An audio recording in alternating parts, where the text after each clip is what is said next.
Good afternoon, good afternoon, good afternoon, good afternoon. A very good afternoon to all. Arushi, Rekha, Parul, Mayank, Diwali, अभिनव, अभिषेक, राहुल, अमन, रामू, दीपिका, पवन, निधि, आलोक, निशा, प्रीति, गगन, निधि, जितेंद्र, जोगेंद्र।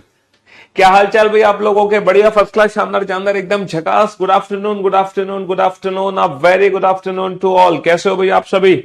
बढ़िया, शानदार। श्रेया सिंह, कोमल, अमन, निधि, पारुल, मयंक, शिवांगी, रोशनी, केम छो? मजामा? राधे राधे भाई, Radhe Radhe.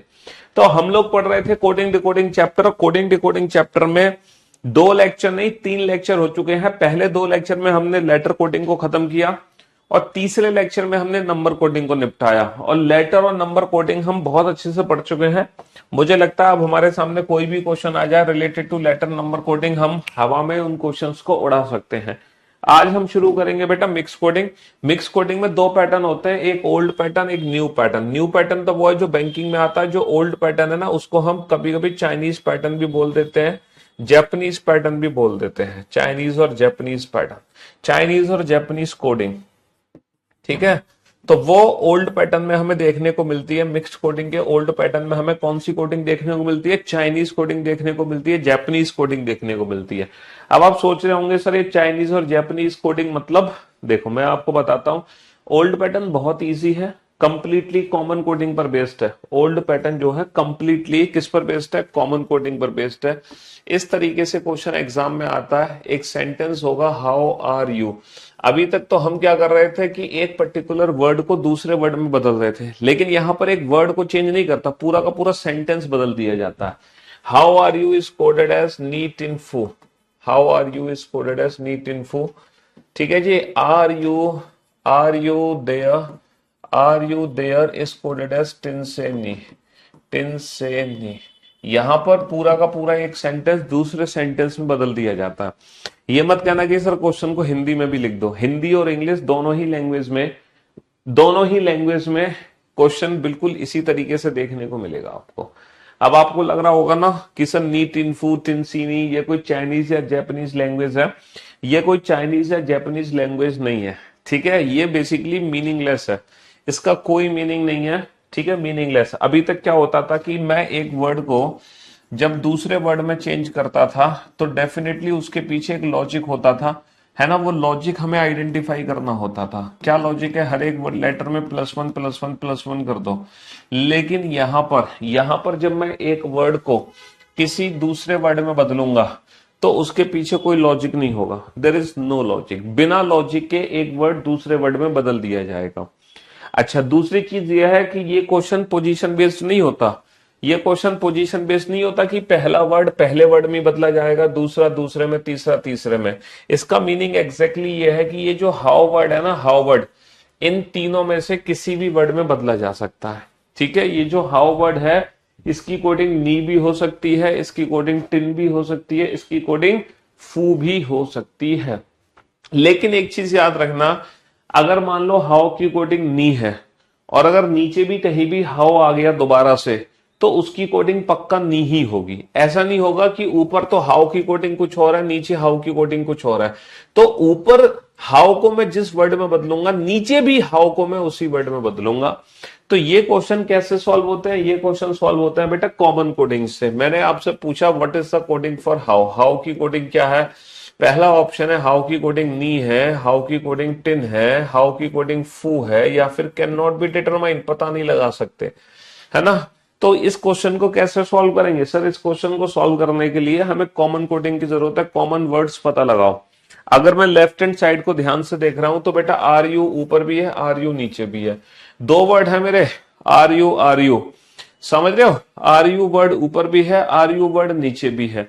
Are you ऊपर भी है, जो पिछली क्लास से छूट गई है उनको वीकेंड्स पे कवर करना। अब देखो सैटरडे संडे की छुट्टी तुम्हें मिलेगी, 2 दिन का मोहलत मिलेगी, तो पुरानी क्लासेस का रिवीजन करना। आर यू बेटा ऊपर भी है, आर यू नीचे भी है। दो वर्ड यहां पर है लेफ्ट हैंड साइड पे। अच्छा, आर और यू के जो कोड ऊपर है, डेफिनेटली आर और यू के कोड नीचे भी मिलेंगे। नीचे कौन कौन से हैं? Neat in, neat in. तो हम कंफर्म कह सकते हैं कि ये जो आर और यू है, इनकी कोडिंग किससे होगी? इनकी कोडिंग होगी नी और टिन से। आर और यू की कोडिंग बेटा किससे होगी, नी और टिन से होगी। तो ये जो हाउ वर्ड बचा, ये हाउ वर्ड किसके लिए बचा बाबू, हाउ वर्ड फू के लिए बचा। हाउ वर्ड किसके लिए बचा, हाउ वर्ड फू के लिए बचा। खत्म कहानी। कितना आसान क्वेश्चन है। तो ये जो चाइनीज कोडिंग है, ये जो मिक्स कोडिंग का ओल्ड पैटर्न है, ये सबसे आसान है। मुझे नहीं लगता इससे आसान क्वेश्चन कुछ मिलेगा आपको, है। ये सबसे इजी है, बहुत इजी है, निहायत ही इजी, है ना, इतना आसान जिसकी कोई हद नहीं। ये बहुत इजी है मिक्स कोडिंग। अच्छा, एग्जाम में ये क्वेश्चन देखो कैसे सॉल्व होगा। एग्जाम में मैं आपको इस क्वेश्चन को सॉल्व करने का तरीका बताता हूँ, है ना। आपको कुछ सेकंड्स लगेंगे एग्जाम में इस क्वेश्चन को सॉल्व करने में, कुछ ही सेकंड्स लगेंगे। कैसे, जैसे एक सेंटेंस है, he is poor, he is poor is coded as लो पापे, लो पापे, ठीक है। She is rich, she is rich is coded as, she is rich is coded as pay to, pay to know, pay to know. She is rich is coded as pay to know. And are are we rich poor, we rich poor, we rich poor is coded as pa, pa, pano, panola, ठीक है। We rich poor is coded as पानोला, पानोला, we rich poor is coded as पानोला। अब exam में question आएगा, then what is the code for we. अब आपके सामने कुछ ऑप्शंस दिए होंगे, ठीक है, आपके सामने कुछ ऑप्शंस दिए होंगे, पा, नो, ला, टू, पा, नो, ला, टू। अब इनमें से एक ऑप्शन आपको चूज करना है। तो देखो, ये क्वेश्चन आप एग्जाम में कैसे सॉल्व करोगे, है ना। इस क्वेश्चन को एग्जाम में सॉल्व करने की ट्रिक क्या होगी, मैं आपको बताता हूं। पेपर में ये question without pen and paper कैसे सॉल्व होगा। ध्यान से सुनना और ध्यान से समझने की कोशिश करना। ये बताओ, ये जो वी वर्ड है, ये एग्जैक्टली इस सेंटेंस में है वी वर्ड। क्या वी वर्ड यहां पर है, सर यहां पर वी वर्ड नहीं है, यहां पे कहीं भी वी प्रेजेंट नहीं है। इसका मतलब यह है कि लो पापे, लो पापे, इनमें से कोई भी एक ऐसा वर्ड है जो वी को रिप्रेजेंट कर सकता है, कभी नहीं कर सकता, क्योंकि यहां पे वी वर्ड प्रेजेंट नहीं है। तो लो पापे वी को रिप्रेजेंट नहीं कर सकते, तो लो पापे को ऑप्शन में से हटा दो। देखो, लो को हटा दो, लो तो वर्ड है ही नहीं, पापे पा है, पा को हटा दो, लो तो यहां पर है नहीं गई, है ना। पा था, पा को हटा दिया, पे यहाँ पे कहीं नहीं है, पे कोई बात नहीं। अच्छा, यहाँ पे शी इज रिच, क्या यहाँ पे वी वर्ड प्रेजेंट है, सर यहाँ पे वी वर्ड प्रेजेंट नहीं है। इसका मतलब पे टू नो में से कोई भी ऐसा वर्ड है जो कि वी को रिप्रेजेंट कर सकता है, नहीं कर सकता। तो बेटा पे को हटा दो, पे ऑप्शन में नहीं दे रखा। टू को हटा दो, सर टू को हटा दिया। नो को हटा दो, सर नो को हटा दो। तो ऑप्शंस एलिमिनेट करने के बाद काम खत्म, खत्म। तो ये अप्रोच होनी चाहिए एग्जाम में। एग्जाम में कैसे सॉल्व करोगे इस क्वेश्चन को, ऑप्शन एलिमिनेशन ट्रिक से। हमें पता है कि वी वर्ड की कोचिंग पूछी जा रही है, तो जो वी वर्ड है बेटा वो पहले सेंटेंस में नहीं है, यानी कि ये तीनों वर्ड ऑप्शन में से हटा दो। वी वर्ड दूसरे सेंटेंस में नहीं है, ये तीनों वर्ड ऑप्शन में से हटा दो। जो बचा वो आंसर, जो बचा वो आंसर हमारा।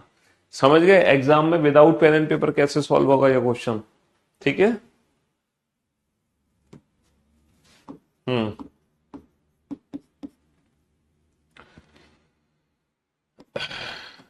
money is good is coded as sex zeal mech. Money is good is coded as is health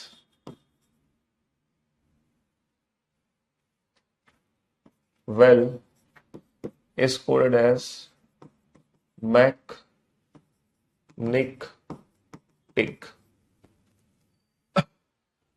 ठीक है।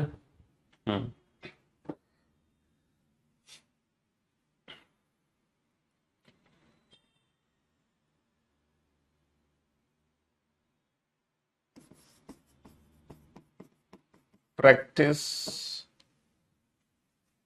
are good, practice are good is coded as zeal, zeal,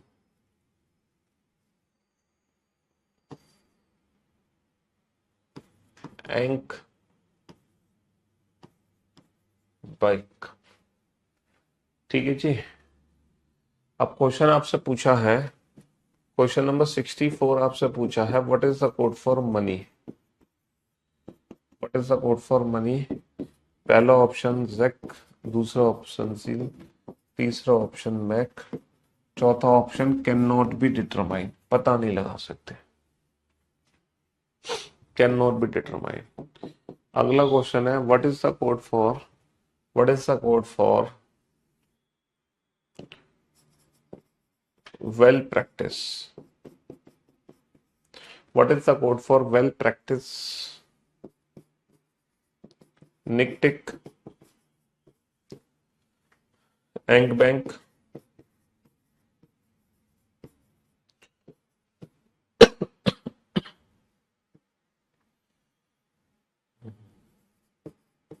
एंकनिक, मैक्सिल।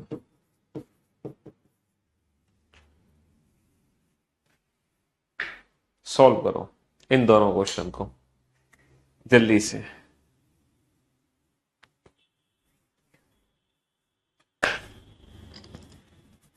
फटाफट से सॉल्व करो जल्दी से।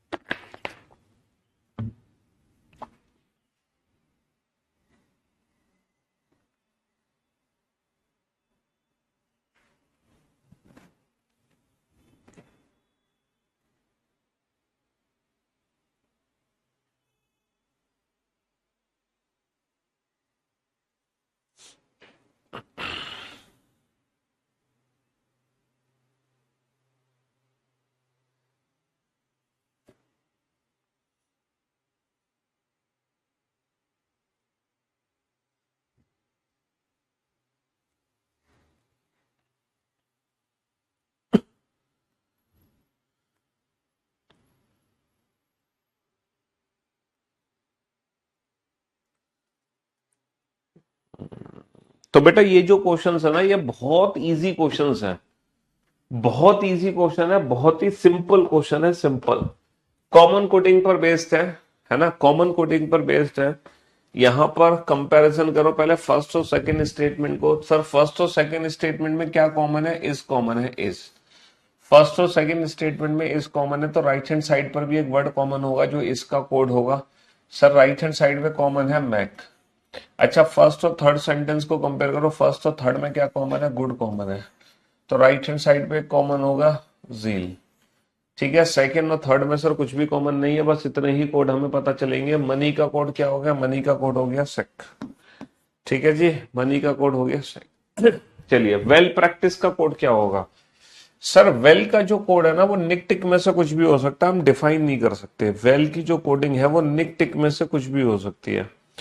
प्रैक्टिस का जो कोड है वो एंक बैंक में से कुछ भी हो सकता है, हम डिफाइन नहीं कर सकते। एंक बैंक में से कुछ भी हो सकता है, हम डिफाइन नहीं कर सकते प्रैक्टिस का कोड। तो ये जो क्वेश्चन है ना बेटा, ये क्वेश्चन कंप्लीटली ऑप्शन डिपेंडेंट है। ये क्वेश्चन कंप्लीटली ऑप्शन डिपेंडेंट है ना। इस क्वेश्चन का, हाँ बाइलिंगुअल है भाई, इस क्वेश्चन का परफेक्ट आंसर हम दे ही नहीं सकते। ये क्वेश्चन किस पे डिपेंड करेगा? ऑप्शन पे डिपेंड करेगा।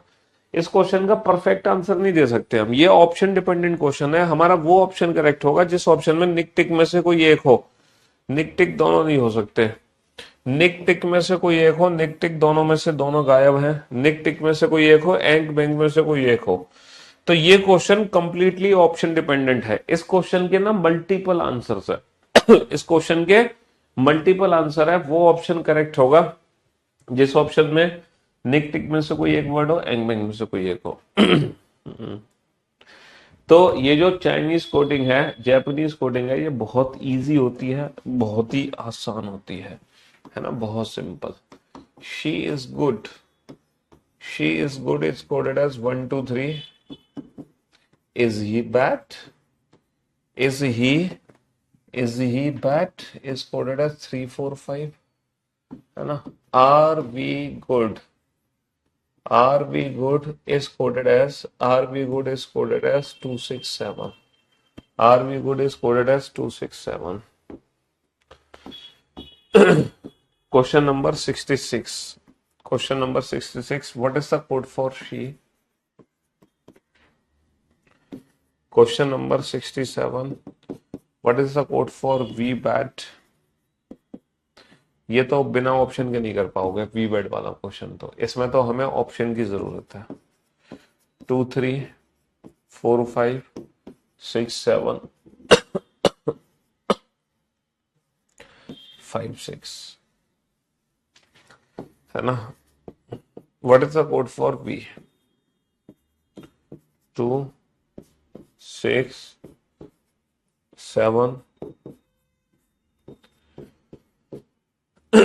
either 6 or 7. And what is the code for bet? 3 4 5 cannot be determined. What is the code for R he go? R he go की कोडिंग क्या होगी? R he go 6 4 6 4 2 6 4 2 8 9 7 8 9 7 9 9 6 4 9 6 4 and 1 3 5। हाँ जी, चलो ये question solve करो फटाफट से। इन सारे क्वेश्चंस के आंसर तो है ना जल्दी से।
हाँ जी, हो गया क्वेश्चन सॉल्व। बेटा पहले फर्स्ट और सेकंड स्टेटमेंट को कंपेयर करो। फर्स्ट और सेकंड स्टेटमेंट में क्या कॉमन है सर? फर्स्ट और सेकंड स्टेटमेंट में इज कॉमन है, इज। तो डेफिनेटली राइट हैंड साइड पर एक नंबर कॉमन होगा जो इसकी कोडिंग होगी। सर राइट हैंड साइड पे नंबर कॉमन क्या है? राइट हैंड साइड पे नंबर कॉमन है 3। सर फर्स्ट और थर्ड स्टेटमेंट को कंपैरिजन करो, नंबर वर्ड कॉमन है गुड, तो राइट हैंड साइड पे एक नंबर कॉमन होगा जो कि है 2। अच्छा सेकंड और थर्ड को कंपेयर करो, कुछ भी कॉमन नहीं है। बस इतने ही कोड हमें पता चलेंगे, इसके अलावा कोई भी कोड हमें पता नहीं चलेगा। CND का मतलब है कैन नॉट बी डिटरमाइन, पता नहीं लगा सकते, कंफर्म आंसर नहीं दे सकते। What is the code for she? तो बेटा ये शी वर्ड किसके लिए बच गया? ये शी वर्ड बच गया 1 के लिए। What is the code for we batch? अच्छा जो वी की कोडिंग है वो 6 और 7 में से किसी भी नंबर से हो सकती है, हम कंफर्म आंसर नहीं दे सकते। सर बैड की कोडिंग 4 और 5 में से किसी के भी साथ हो सकती है, हम कंफर्म आंसर नहीं दे सकते।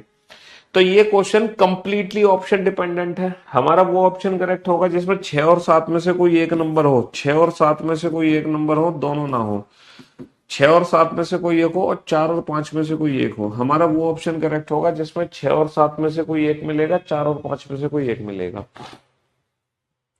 है ना। What is the code for we? अब आप ये मत कहना कि सर ऊपर वी की कोडिंग में 6 है तो नीचे वी की कोडिंग 6 बना दो। सर ऊपर वी की कोडिंग 6 है तो नीचे 6 मत बता देना, क्वेश्चन से क्वेश्चन नहीं बनाते। वी की कोडिंग इधर 6 और 7 ही रहेगी, वी की कोडिंग इधर 6 और 7 रहेगी। और बैड की कोडिंग क्या रहेगी? इधर 4 और 5। बैड की कोडिंग इधर 4 और 5 रहेगी, यानी कि can not be determine. Bad की कोडिंग इधर 4 और 5 ही रहेगी, यानी कि can not be determine. What is the code for R he go? बेटा आर वर्ड किसके लिए है? 6 और 7 के लिए। ही वर्ड किसके लिए है? सर 4 और 5 के लिए। लेकिन गो, गो कहां से आ गया? बहुत सारे बच्चे समझ रहे थे ये गुड है, सर से ना टाइपिंग एरर हो गई, सर ने जल्दबाजी में गुड को गो लिख दिया। भाई साहब हमसे कोई टाइपिंग एरर नहीं हुई है, ये गो ही है, ये एक नया वर्ड है। तो इस नए वर्ड की कोडिंग ना एक नए नंबर के साथ करेंगे। इस नए वर्ड की कोडिंग नए नंबर के साथ करेंगे। हमारा वो ऑप्शन करेक्ट होगा जिस ऑप्शन में 6 और 7 में से कोई एक नंबर हो, 4 और 5 में से कोई एक हो और एक नया नंबर होना चाहिए। सर जो 2 है ना, 2 नंबर तो गुड को रिप्रेजेंट करेगा ना कि गो को। 6 और 7 में से 7 है, 4 और 5 में से कुछ भी नहीं है। 6 और 7 में से 6 है, 4 और 5 में से 4 है। क्या 9 एक नया नंबर है?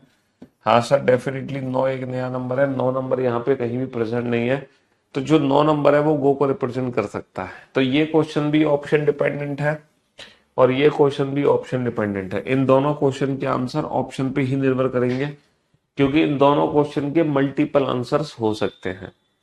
इन दोनों क्वेश्चंस के मल्टीपल आंसर्स हो सकते हैं, तो ये ऑप्शन पे ही डिपेंड करेंगे एग्जाम में ऑप्शंस क्या दिए गए हैं। समझ रहे हो? तो मिक्स कोडिंग का ये जो ओल्ड पैटर्न है बहुत ही आसान है, मुझे नहीं लगता इससे ज्यादा आसान कुछ आपको देखने को मिलेगा। अभी तक हम जब लेटर कोडिंग और नंबर कोडिंग के क्वेश्चन कर रहे थे तो हम बहुत दिमाग लगा रहे थे, है ना। कितना दिमाग लगा लगा के हम क्वेश्चंस बना रहे थे, लेकिन यहाँ पे कुछ भी दिमाग लगाने की आपको जरूरत ही नहीं है ना। यहाँ पे दिमाग लगाने की जरूरत नहीं है, बिना दिमाग लगाए क्वेश्चन हो रहे हैं। सिर्फ कॉमन कोडिंग से क्वेश्चन हो रहे हैं बिना दिमाग लगाए। हमें दिमाग लगाने की जरूरत नहीं है, सिर्फ कॉमन कोडिंग से क्वेश्चन हो रहे हैं। What is the code for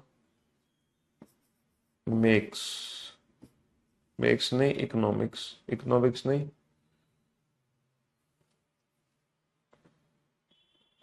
makes. चलो what is the code for money? What is the code for demand only more? What is the code for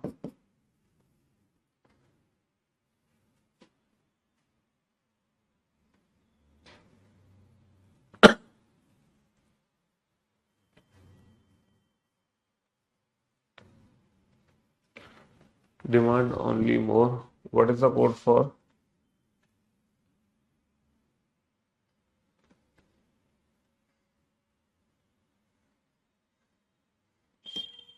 work and supply?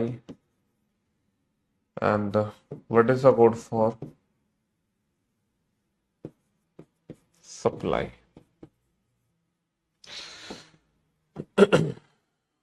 Options यहां पर देने होंगे आपको डिमांड ओनली मोर में। मो टा पा,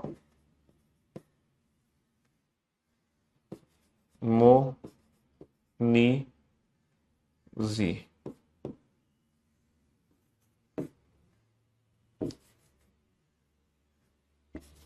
के I T O sorry T A और एक्स आई और का ला है। चलिए sir, work and money, work and money, पा वर्क एंड सप्लाई कर दो, चलो पा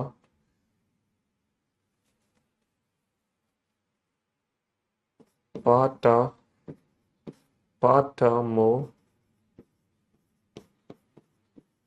पा मोटा,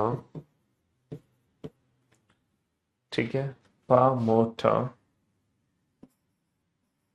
पा पा मोली, ठीक है, और डी टी डी टी सी,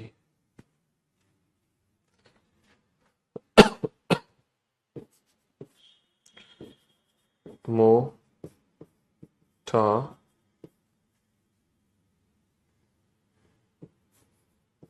पा का मोटा। हाँ जी, जिस क्वेश्चन में ऑप्शन की जरूरत थी मैंने ऑप्शन दे दिए, जहां ऑप्शन की जरूरत नहीं है वहां ऑप्शन नहीं दिए। सॉल्व करो इन पांचों क्वेश्चन को। ये पांचों क्वेश्चन बेटा इस इंफॉर्मेशन से रिलेटेड है, ये पांचों क्वेश्चन इस इंफॉर्मेशन से रिलेटेड है। सॉल्व करो।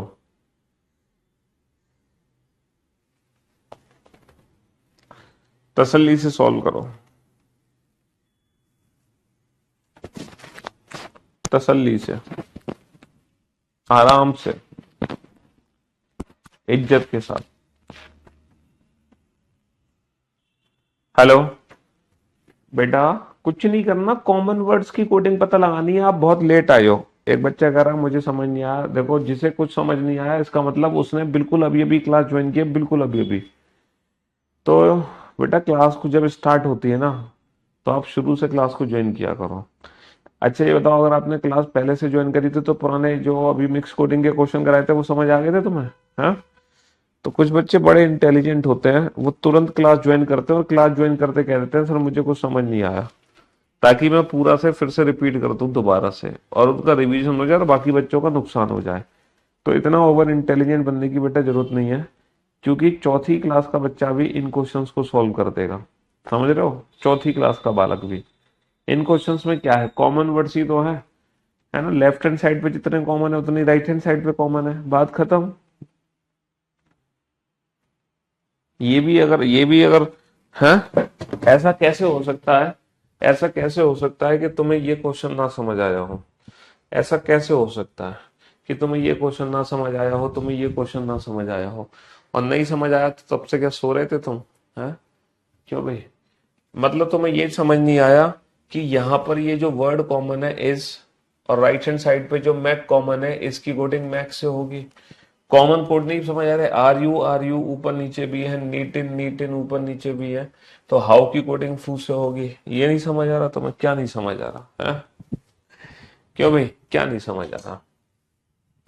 तुम्हें ये नहीं पता R you is coded as neat in और यू इज कोडेड एज नी लो, तो तुम ये नहीं बता सकते यू की कोडिंग क्या है? तुम्हें ये नहीं समझ आ रहा यू की कोडिंग क्या होगी?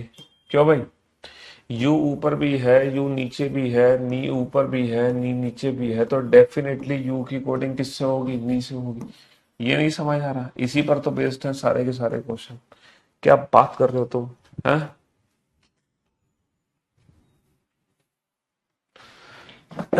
लेट आके ये बदतमीजी मत किया करो, ओवर इंटेलिजेंट होते हैं।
अजी हो गया क्वेश्चन सॉल्व।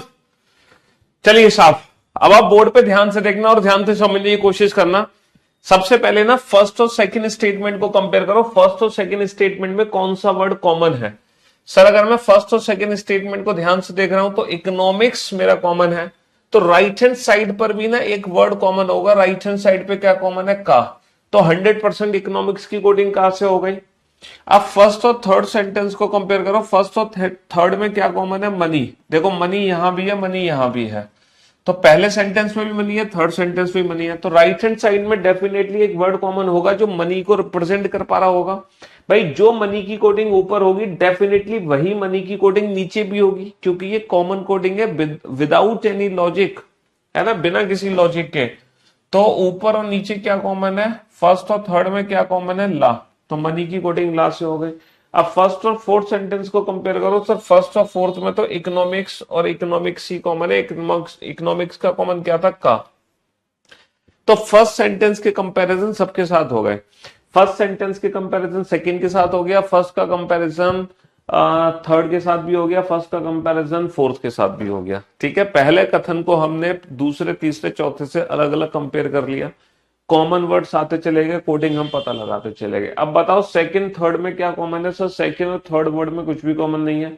सेकंड और फोर्थ सेंटेंस में क्या कॉमन है? सेकंड और फोर्थ में बेटा डिमांड डिमांड, सप्लाई सप्लाई। तो बेटा यहाँ पे दो वर्ड कॉमन है। इसका मतलब डिमांड और सप्लाई की जो कोडिंग ऊपर है वही डिमांड और सप्लाई की कोडिंग नीचे भी मिलेगी। तो नीचे भी दो वर्ड आपको, मतलब राइट हैंड साइड पे भी दो वर्ड कॉमन मिलेंगे, MOTA MOTA। तो इसका मतलब डिमांड सप्लाई की कोडिंग मोटा मोटा। अब बेटा थर्ड और फोर्थ सेंटेंस को कंपेयर करो। थर्ड और फोर्थ में कॉमन है मेक्स। थर्ड और फोर्थ में क्या कॉमन है? मेक्स। तो राइट हैंड साइड पे एक वर्ड कॉमन होगा जो कि है ZI। बस इससे ज्यादा कोड आप पता नहीं लगा सकते, इतने ही कोड आपको पता लगाएंगे। What is the code for max? तो मेक्स की कोडिंग हो गई ZI। What is the code for money? Money money money money ला, मनी ला। डिमांड ओनली मोर की कोडिंग कैसे पता लगाओगे? ये बताओ डिमांड का कोड क्या है?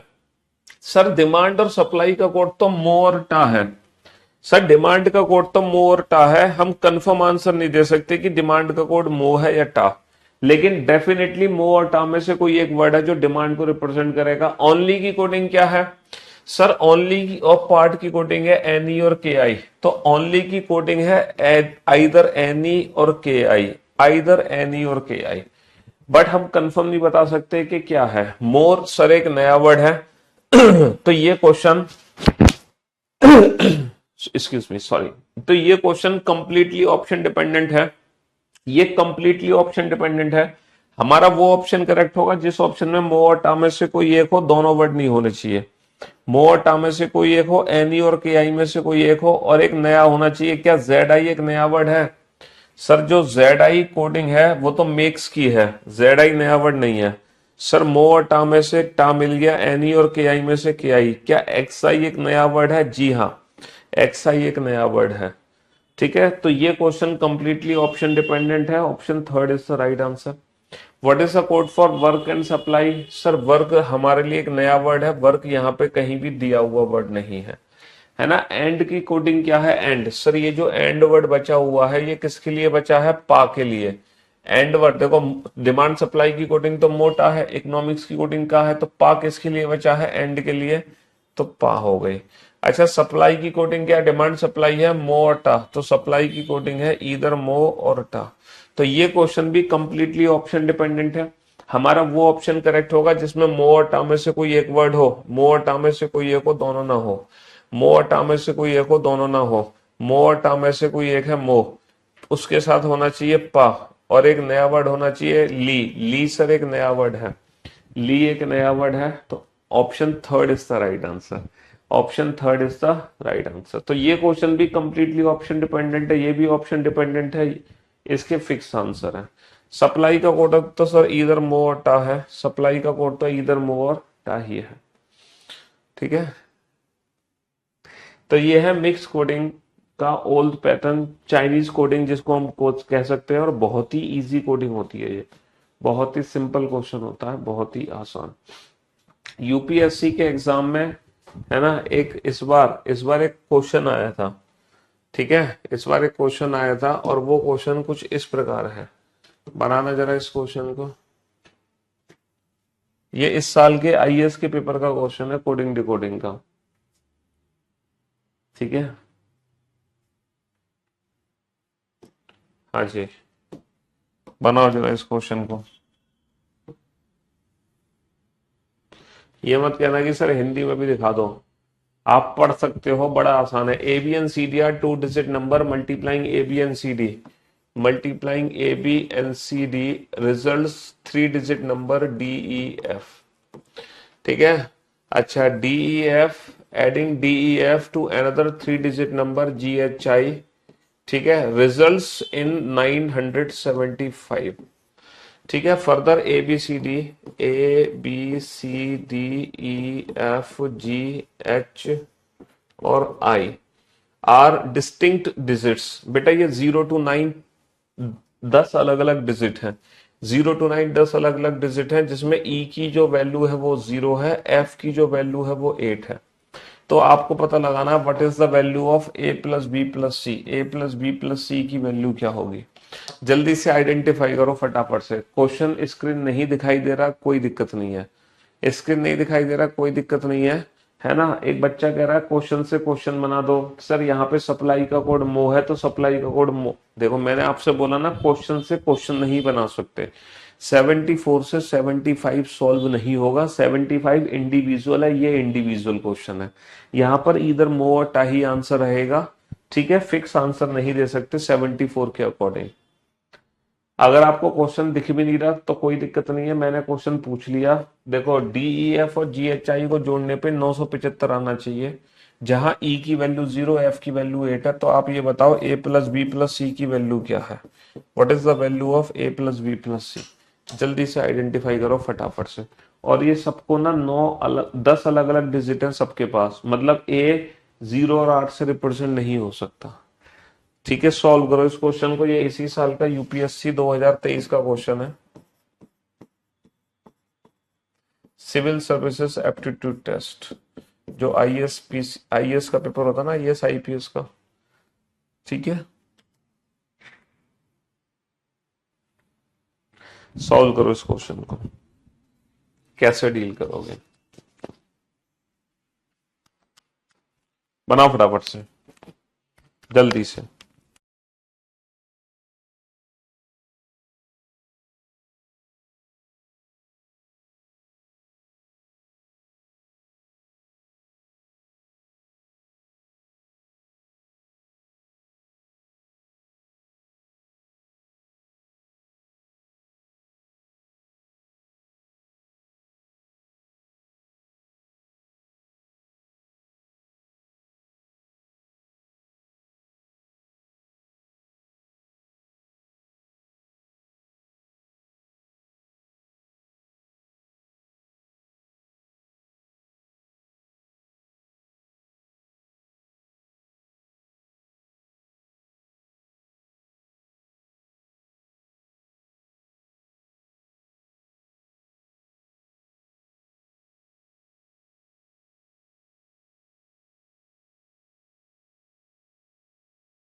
Hello hello hello hello hello, question पता है क्या है?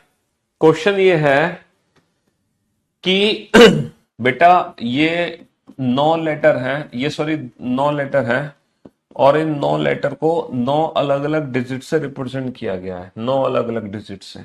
किसी को 1, किसी को 2, किसी को 3, किसी को 4, किसी को 5, किसी को 6, किसी को 7, किसी को 8, किसी को 9। लेकिन हमें नहीं पता कि किस लेटर को किस नंबर से कोड किया गया है, हमें नहीं पता। बस हमें एक चीज पता है कि अगर मैं मान लो DEF और GHI को आपस में जोड़ूंगा तो उसकी वैल्यू 975 आनी चाहिए, उसकी वैल्यू 975 आनी चाहिए। अब आप ये मुझे एक बात बहुत ही सोच समझ के बताओ, F की वैल्यू 8 है, F की वैल्यू कितनी है, 8 है। मैं 8 में कितना जोड़ूं, मैं 8 में कितना जोड़ूं कि वैल्यू 5 आ जाए। बेटा वो कौन सी संख्या है, वो कौन सी संख्या है, देखो हमें पता है F प्लस आई की वैल्यू कितनी है, 5 है, F की वैल्यू 8 है, तो बेटा I है ना, यहां पर कितना जोड़े, I की वैल्यू कितनी होनी चाहिए कि ये 5 आ जाए निकल के। अब आप कहोगे सर I की वैल्यू -3 हो गई, I की वैल्यू तो -3 हो गई, 8 माइनस का 3 5। भाई साहब माइनस का 3 नहीं है, इसका मतलब यानी कि ये वैल्यू 15 है, 15, क्योंकि डेफिनेटली यहाँ पे एक कैरी फॉरवर्ड हुआ है, 100% कैरी फॉरवर्ड हुआ है, क्योंकि 8 में ऐसी कोई भी संख्या नहीं है जो जुड़ के 5 दे सके। बेटा 8 में कोई भी ऐसी संख्या नहीं है जो जुड़ के 5 दे सके, है ना, यानी कि डेफिनेटली ये वैल्यू 15 होगी, 15 तभी तो 1 कैरी फॉरवर्ड हो जाएगा, तो यहाँ पे बचेगा 5। तो इसका मतलब यह है आई की वैल्यू 100% कितनी है, आई की वैल्यू 100% 7 है। सॉरी, आई की वैल्यू 100% 60 है, तो बेटा 8 और 7 हो गया 15, 1 कैरी फॉरवर्ड हो गया। अच्छा ई की वैल्यू कितनी है, 0, है ना। अब हमें क्या दे रखा है, ई प्लस एच की वैल्यू कितनी है, ई प्लस एच की वैल्यू 7 आ रही है, जहां पर ई की वैल्यू नहीं 1 कैरी फॉरवर्ड भी है, 1 प्लस ई प्लस एच की वैल्यू 7 है, 1 प्लस ई प्लस एच की वैल्यू 7 है, जहां पर ई की वैल्यू कितनी है, 0 है। अच्छा ये बताओ, अब ये वैल्यू कभी भी 7 होगी या 17, 17 हो सकती है, सर ये वैल्यू कभी भी 17 नहीं हो सकती, 17 बनने के लिए एच की वैल्यू 16 होनी पड़ेगी, जबकि एच की वैल्यू 16 कभी जिंदगी में नहीं हो सकती, तो ये वैल्यू 17 नहीं, ये हमेशा 7 ही रहेगी, तो यानी कि यहाँ पे कोई भी कैरी फॉरवर्ड नहीं होगा, ये 7 का 7 है। तो एच की वैल्यू कितनी होनी चाहिए कि ये वैल्यू 7 हो जाए, सर एच की वैल्यू 6 होनी चाहिए। तो सर 100% एच की वैल्यू कितनी आ गई, 100% एच की वैल्यू 6 आ गई, तभी तो 6 और 1 7 बनेगा। अच्छा ये बताओ, अब लास्ट में डी और जी की वैल्यू बची, डी और जी की वैल्यू 9 ही है बेटा, ये कभी 19 नहीं है, क्योंकि यहाँ पे 1 कैरी फॉरवर्ड नहीं है, तो डी प्लस जी की वैल्यू कितनी है, डी प्लस जी की वैल्यू 9 है। अब यहां पर ऐसे 2 अंक बताओ मुझे छांट कर, डी और जी के लिए ऐसे 2 अंक छांट के बताओ जिसका टोटल सम 9 हो जाए। ऐसी कौन सी 2 डिजिट है जिसका टोटल सम 9 आ जाएगा। सर पहली डिजिट है 0 + 9, लेकिन 0 + 9 हम इन दोनों के लिए नहीं ले सकते, क्योंकि 0 पहले से असाइन हो चुका है ना, 0 पहले से असाइन हो गया, इसलिए 0 9 किसी की वैल्यू नहीं हो सकती। सर 1 + 8, सर 1 + 8 भी नहीं ले सकते, क्योंकि 8 ऑलरेडी असाइन हो चुका है। सर 2 + 7, सर 2 और 7 भी नहीं ले सकते, क्योंकि 7 असाइन हो चुका है। सर 3 6 भी नहीं ले सकते, क्योंकि 6 पहले से असाइन हो चुका है। सर क्या बचा, 4 5 बचा, या फिर 5 4 बचा, बस इसके अलावा कुछ नहीं बचा, इसके अलावा कुछ भी नहीं बचा, तो डी जी की वैल्यू 100% 4 5 5 4 में से कोई एक है। तो हम यकीनन कह सकते हैं कि a plus B plus C की जो वैल्यू होगी 1 2 3 और 9 में से कोई एक होगी, है ना। ए बी सी की जो वैल्यू बची वो 1 2 3 9 बची, तो हमसे पूछा what is the value of a plus B plus C. बेटा किसी भी ऑप्शन की वैल्यू बेटा 9 से ज्यादा नहीं है, किसी भी ऑप्शन की वैल्यू 9 से ज्यादा नहीं है, यानी कि यहाँ पे 9 तो आ ही नहीं सकता, यहाँ पे 9 तो आ ही नहीं सकता, तो a plus B plus C की वैल्यू कितनी होगी, 1 + 2 + 3, यानी कि 3 और 2 5 और 1 6। a plus B plus C की वैल्यू कितनी होगी, 6 होगी। a plus B plus C की वैल्यू कितनी होगी, 6 होगी, 6। समझे, यानी कि ये जो दे रखा है ना, इसका कोई लेना देना नहीं है, इस मल्टीप्लिकेशन का कोई लेना देना नहीं है, वो तो वैसे ही दे रखा है। जो मेन चीज है वो यही है, इसी से क्वेश्चन सॉल्व होगा, इसी से हमारा पूरा का पूरा क्वेश्चन सॉल्व हो जाएगा, ठीक है। हाँ जी, चलिए साहब नेक्स्ट क्वेश्चन नंबर 77 लिखो बेटा। If red means yellow, if red means yellow, Hindi में लिखो बेटा यदि लाल मतलब,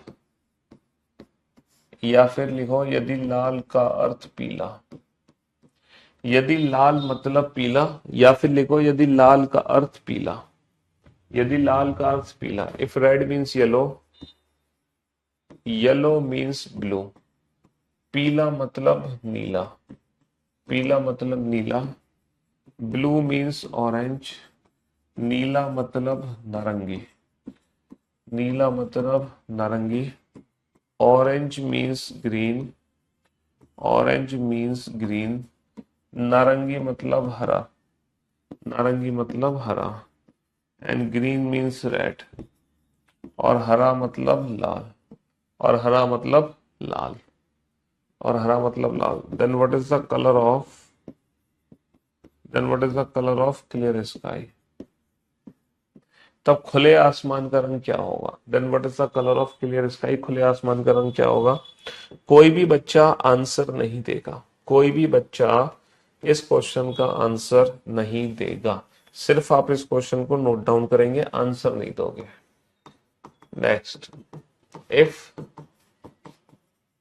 red is called yellow, if red is called yellow, यदि लाल को पीला कहा जाए, यदि लाल को पीला कहा जाए, if red is called yellow, यदि लाल को पीला कहा जाए, ठीक है, yellow is called blue, yellow is called blue, पीले को नीला कहा जाए, पीले को नीला कहा जाए, blue is called orange, blue is called orange, नीले को नारंगी कहा जाए, नीले को नारंगी कहा जाए, ऑरेंज इज कॉल्ड ग्रीन, नारंगी को हरा कहा जाए, नारंगी को हरा कहा जाए, and green is called red, और हरे को लाल कहा जाए, और हरे को लाल कहा जाए।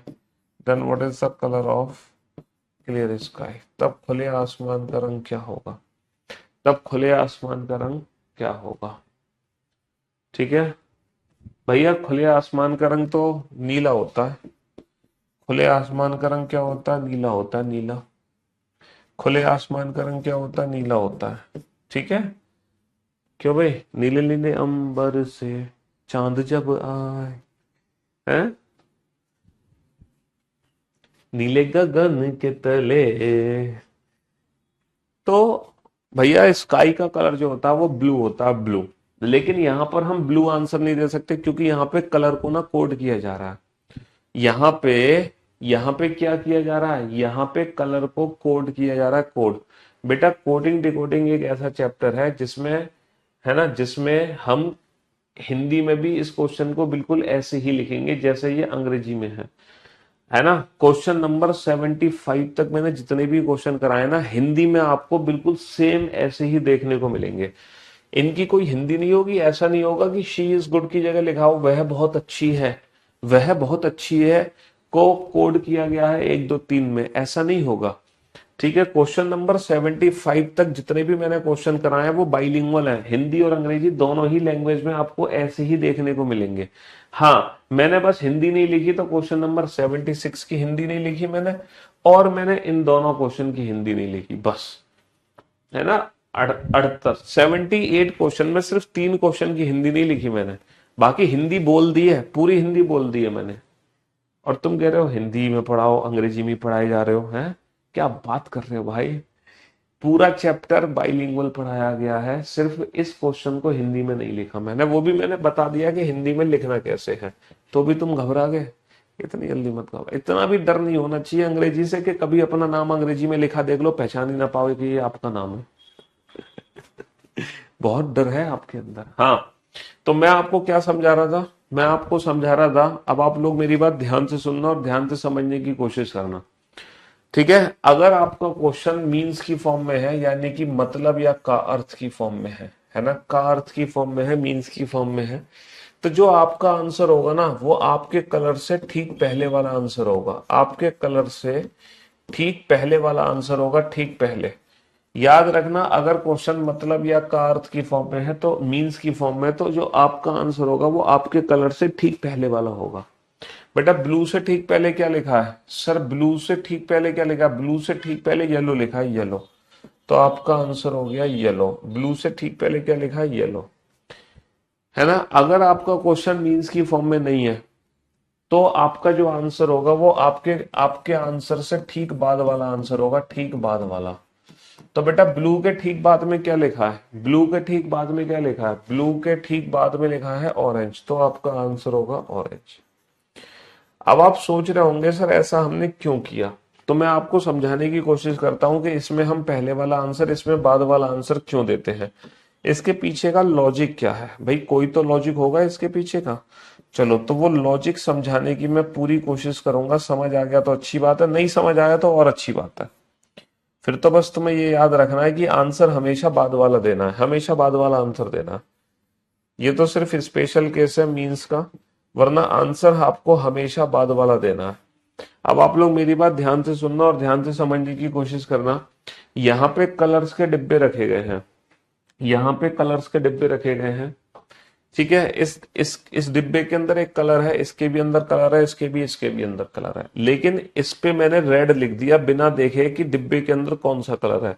मैंने देखा ही नहीं और अपनी मर्जी से रेड लिख दिया। मैंने इसके ऊपर येलो लिख दिया बिना ये जाने कि इसके अंदर कौन सा कलर है। मैंने इसके ऊपर ब्लू लिख दिया बिना ये जाने कि इसके अंदर कौन सा कलर है। मैंने इसके अंदर ऑरेंज लिख दिया बिना ये जाने कि इस डिब्बे के अंदर कौन सा कलर है। मैंने जानने की कोशिश नहीं करी कि डिब्बे के अंदर कौन सा कलर है, बट मैंने लिख दिया, अपनी मर्जी से लिख दिया, अंदाजे से लिख दिया। लेकिन अब ये बताओ अंदाजा तो सही होगा नहीं, तो एक्चुअल में ये सब गलत लिखा गया है नाम। तो नाम जो गलत लिखा गया है किस हिसाब से लिखा गया है, ऊपर तुम्हें बताया कि इस हिसाब से नाम गलत है कि रेड मीन्स येलो है। मतलब मैंने अपनी गलती सुधारने के लिए ये इंफॉर्मेशन आपको दे दी कि भैया रेड मीन्स येलो है, तुम लाल कलर का जो डिब्बा उठा रहे हो ना वो लाल नहीं है, एक्चुअल में रेड मीन्स क्या है, येलो। यानी कि जहां पे लाल लिखा गया है ना उसके अंदर तुम्हें पीला रंग मिलेगा। कौन सा रंग मिलेगा, रेड मीन्स येलो। यानी कि तुम लाल कलर का जो डिब्बा उठाओगे, जो तुम रेड कलर का डिब्बा उठाओगे वो एक्चुअल में रेड नहीं है, वो पीला है, येलो है, येलो है ना। तो रेड जहां लिखा गया है वहां कौन सा रंग है, उसके अंदर पीला रंग मिलेगा। अब तुम्हें नीले रंग का डिब्बा उठाना है, ये बताओ नीले रंग का डिब्बा उठाना है तो ब्लू कलर किसके अंदर है, ब्लू कलर किसके अंदर है ये बताओ, ब्लू कलर किसके अंदर मिलेगा, तुम्हें सोच के बताओ ब्लू कलर किसके अंदर मिलेगा। सर येलो मीन्स ब्लू, जहां येलो लिखा गया है उसका अर्थ है कि उसके अंदर ब्लू कलर मिलेगा। येलो मीन्स ब्लू, यानी कि जहां पीला लिखा गया है एक्चुअली जो तुम पीले रंग का डिब्बा उठाओगे उसका अर्थ है नीला, यानी कि उसके अंदर मिलेगा नीला कलर। ब्लू कलर कहां मिलेगा, येलो के अंदर। येलो मीन्स ब्लू, तो जहां येलो लिखा गया है उसका अर्थ है नीला। समझे मीन्स में पहले वाला आंसर क्यों दिया। अभी इसको मिक्स मत करो, फिलहाल इसी पे ध्यान अटकाओ, मिक्स करोगे तो कंफ्यूज हो जाओगे। अभी फिलहाल इसी के बारे में सोचो। तो येलो मीन्स ब्लू है, तो जहां येलो कलर का डिब्बा है ना उसका अर्थ है उसके अंदर नीला रंग मिलेगा। बहुत बढ़िया। अब यही गलती मैंने यहां पे कर दी दोबारा से, मैंने बिना कलर देखे इनके ऊपर नाम लिख दिया बट इनके अंदर कोई और ही कलर है। अब मैंने गलती सुधारी इस सेंटेंस से, मैंने गलती सुधारी इस सेंटेंस से, रेड इज कॉल्ड येलो। मैंने इस सेंटेंस से गलती सुधारी कि जो लाल रंग है ना, लाल रंग जो रेड कलर है उसको एग्जैक्टली पीला कहा गया है। रेड इज कॉल्ड येलो, लाल रंग को पीला कहा गया है, रेड इज कॉल्ड येलो। लाल रंग को हम क्या कह रहे हैं, रेड कलर को हम कह रहे हैं कि भैया वो पीला रंग है।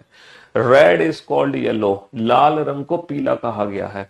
लाल रंग को क्या कहा गया है, पीला कहा गया है, ठीक है। यानी कि रेड इज कॉल्ड येलो, तो कहने का मतलब है अगर तुम ये वाला डिब्बा उठाओगे ना येलो समझ के, तो बेसिकली इसके अंदर येलो नहीं है, इसके अंदर रेड कलर मिलेगा। क्यों, क्योंकि रेड इज कॉल्ड येलो, लाल रंग को ही हम पीला कह रहे हैं। तो जहां पे पीले रंग की चिट है वो एक्चुअली रेड कलर है। अब तुम्हें ब्लू कलर उठाना है, ब्लू कलर, तो बेटा ब्लू कलर कहां से मिलेगा ये बताओ। तो ब्लू इज कॉल्ड ऑरेंज, है ना। नीले रंग को क्या कहा गया है, नीले रंग को नारंगी कहा गया है। ब्लू इज कॉल्ड ऑरेंज, नीले रंग को ही नारंगी कह दिया गया, नीले रंग को ही नारंगी कह के उस पर चिट लगा दी गई। तो ब्लू इज कॉल्ड ऑरेंज, तो इसलिए ये वाला डिब्बा उठाओगे तब तुम्हें नीला रंग मिलेगा। तो अब तुम्हें ज्यादा दिमाग लगाने की जरूरत नहीं है, तुम बस इतना याद रखना आंसर हमेशा हमारा बाद वाला होगा, आंसर हमेशा बाद वाला होगा, हमेशा। ये तो 0.1% चांस है कि ये मीन्स वाला वर्ड एग्जाम में देखने को मिले, वैसे ये मिलता नहीं है, हमेशा मीन्स के अलावा वाले क्वेश्चन होते हैं। तो हर सिचुएशन में आंसर बाद वाला दोगे।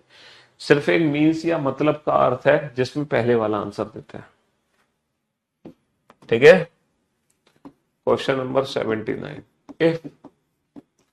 if air is if air is water if air is water, water is fire, fire is sun, sun is moon, moon is air। यदि यदि अरे यदि हवा पानी है, यदि हवा पानी है, पानी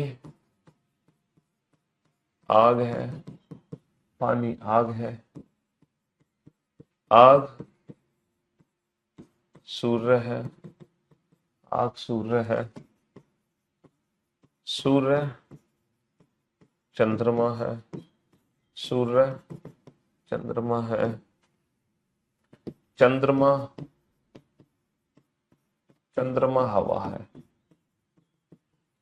चंद्रमा हवा है। तब मछली कहाँ रहती है? Then where does a fish live? Where does a fish live? मछली कहाँ रहती है? हाँ जी, मछली कहाँ रहती है? Where does a fish live? मछली कहाँ रहती है? हैं? आपने पोयम पढ़ी होगी बेटा बचपन में, मछली जल की रानी है, जीवन उसका पानी है, हाथ लगाओगे डर जाएगी, बाहर निकालोगे मर जाएगी। हैं? तो मछली जल की रानी है, जीवन उसका पानी है, तो मछली कहाँ रहती है? मछली रहती है पानी में। Where does fish live? In a water। Where does fish live? भैया मछली कहाँ रहती है? पानी में रहती है। लेकिन इस क्वेश्चन का आंसर पानी तो हो नहीं सकता, इस क्वेश्चन का आंसर पानी तो हो नहीं सकता। क्या होगा इस क्वेश्चन का आंसर? सर हम अपना आंसर देंगे हमारे आंसर के बाद वाला। पानी के ठीक बाद में क्या है? पानी के ठीक बाद में है आग। तो बेटा मछली कहाँ रहती है? आग में। ये फ्राइड मछली है। मछली कहाँ रहती है? फायर में। ठीक है, ये मछली फ्राई हो गई, फिश फ्राई, फिश फ्राई हो गई, फ्राई। चलिए, तो आज की सेवा हम यही समाप्त करेंगे। आज है वीकेंड का वार यानी कि फ्राइडे। अब हमारी मुलाकात होगी मंडे को, और मंडे को हम शुरू करेंगे इसी का मिक्स कोडिंग का न्यू पैटर्न। और न्यू पैटर्न आप जानते हैं, न्यू पैटर्न है ना, अभी तक सिर्फ और सिर्फ बैंकिंग में आया है, उसके अलावा किसी और एग्जाम में नहीं पूछा गया है। तो मंडे को हम न्यू पैटर्न शुरू करेंगे। ठीक है, love you guys, love you all, take care, good bye, thank you so much, शुक्रिया।